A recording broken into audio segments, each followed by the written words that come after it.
ఏదని బాధ ఉంది మేము మాలోయా అయితే మాది పక్కనే పల్లెటూరు మల్లూరు మాది.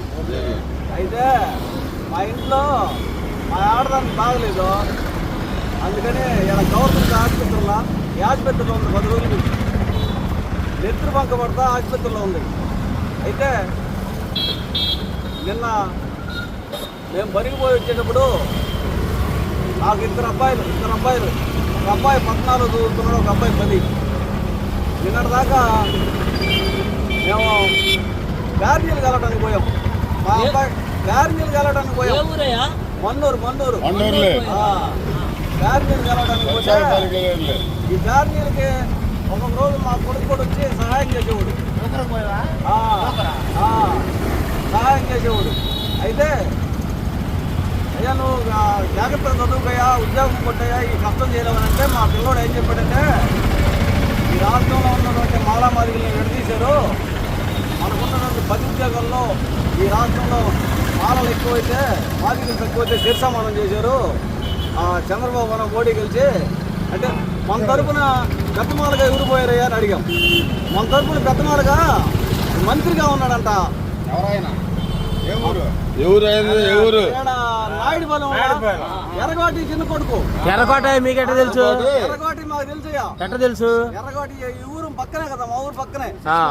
ఎర్రగోటి చిన్న కొడుకు మంత్రిగా ఉన్నాడంట మా మాలవులకి. అయితే నేను పోయి ఆయన అడుగుతాను, ఇప్పుడు కొద్దిగా పనులు లేవు, స్కూటీకి జరగట్లేదు, మాకు ఏదైనా పని కల్పించమని అడుగుతానికి వచ్చా. ఏదైనా మీటింగ్ మీటింగ్కి వచ్చాడంట. ఎర్రగోటి కొడుకయ్యా స్వామి మంత్రి. అవును, ఇక్కడ జరుగుతుందని మీకు ఎవరు చెప్పారు? అది అడిగి అయ్యా మాలామాదిగల్ని ఎడదీశారంట, ఇక్కడ న్యాయంగా ఎడన్న పంపకాలు జరిగేటప్పుడు ఒక పెద్ద మాలని మంచి పెద్ద మాలను తీసుకెళ్తారయ్యా. ఏడుండే 10 మంది అయితే వాళ్ళున్న 4 అయితే మేము 6 అయితే శిరసమానం చేశారంట. అది న్యాయం అయ్యా, అది న్యాయం కాదు. ఈ చంద్రబాబు మోడీని కలిసి ఎందుకు చేస్తున్నారు? అయితే మా ఇంటి పక్కన మా ఊర్లో మాదిపల్లి పోతుంది. పాటాయి నేను లేడు, పాటాయి అడగపోయావా అని అడిగాం. ఏమైనా నేను ఫిక్స్డ్ కట్టడానికి పోయిన పెన్షన్ అన్నాడు. నీకేం పెన్షన్ వచ్చిందా? 50 సంవత్సరాలు కదా అన్నాం. మేము తప్పిట్లు కొడతాం రావా, పెన్షన్ వచ్చింది 50 సంవత్సరాలు కన్నా. 50 సంవత్సరాలు పెన్షన్ మీకు చెప్తుందంటారా? మాగిపోతున్నా. అయితే ఈ మాదిరి వాళ్ళు అసలు పరిగిపోరయ్యా, వాళ్ళు పరిగిపోరు. తప్పిట్లు మాంసం ఆ తర్వాత చెప్పులు ముప్పులు కుట్టుకుంటూ ఉంటారు.